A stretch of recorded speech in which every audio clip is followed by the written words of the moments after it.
The size of the United States is truly staggering. Ranking as the third largest country globally in both land area and population, one might expect all its capital cities to be bustling metropolises, especially with 334 million people living in the country. Surprisingly, this is not the case. You see, more people call New York City home than these 6 capital cities combined. This begs the question, why do these capital cities, despite offering stunning scenery, attract so few people? Well, let's find out today on Discovery Nomad. Jefferson City, Missouri. If asked to name the capital city of Missouri, many people would usually think St. Louis or Kansas City. After all, these are the largest cities in the state. They attract the most tourists and are home to major sports teams. But these people would be wrong. In actuality, the capital city of Missouri is the much smaller, less busy Jefferson City with a population of only 43 to 228 residents. But why is that?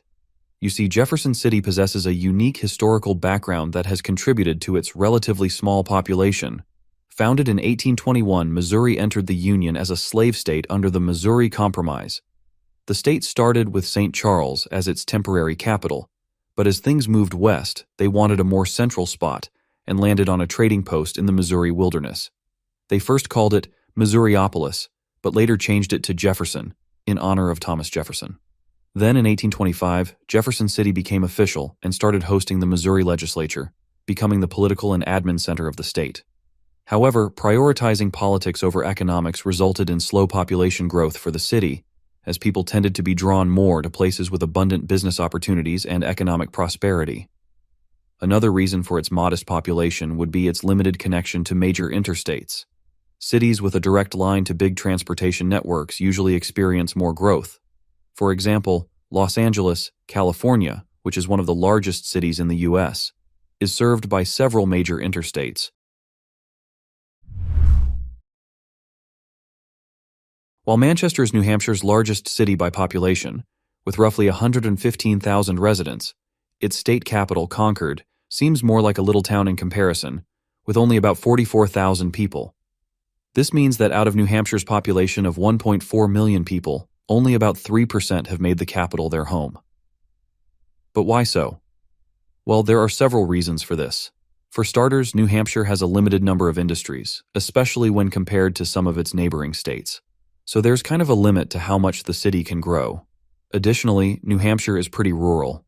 That means people might be avoiding Concord, since it is a city, to enjoy the ruralness of other places in New Hampshire.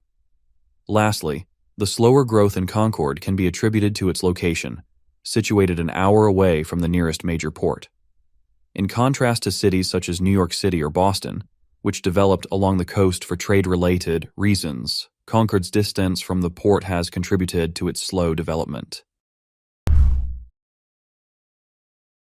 Fun fact: if you've lived in Maine for any length of time, you'd know that Augusta is the state's capital city.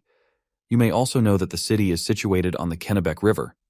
But did you know Augusta wasn't always the name of this capital city?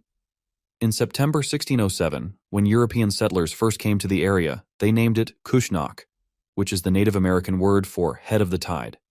In 1771, Cushnock became part of Hallowell, but split off to become Augusta in 1797.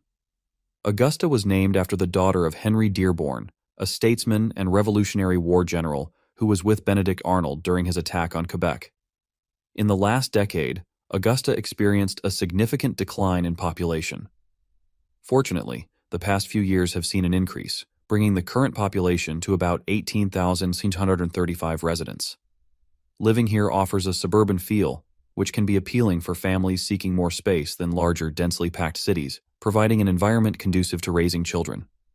The cost of living in this city is generally affordable.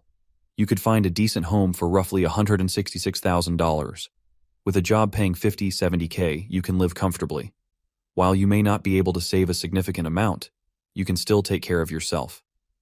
Additionally, the city is conveniently situated between 3 major cities: Atlanta, Savannah, and Columbia in South Carolina. Within just a couple of hours in 3 different directions, you can find yourself in 3 entirely different places. On the other hand, it does have some negative aspects like the weather. The weather in Augusta is not just hot, it's scorching. While you may somewhat acclimate, dealing with 85-degree temperatures and 95% humidity is downright unpleasant, and this scorching weather persists from February to November. The wind rarely provides relief, except for about 5 minutes before a storm. Ironically, the temperatures can often rise even after the rain, making the conditions more uncomfortable. Also, lots of the younger adults are moving towards the city for more business opportunities. Ultimately, what makes a city great to live in is entirely subjective. With a relatively small population of 4,648 people, Annapolis, Maryland, has a story similar to that of Jefferson City. Annapolis has continuously existed under the shadow of its larger surrounding cities throughout its history. 25 other Maryland communities have more people living in them than Annapolis has. Baltimore is the most populated, with about 570,000 people living there.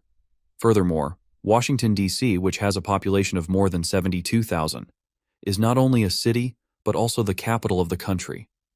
While technically distinct from Maryland, Washington, D.C. might as well be considered a part of it. Picture being a capital city overshadowed not by one but two other cities, each surpassing your population by over 14 and 17 times.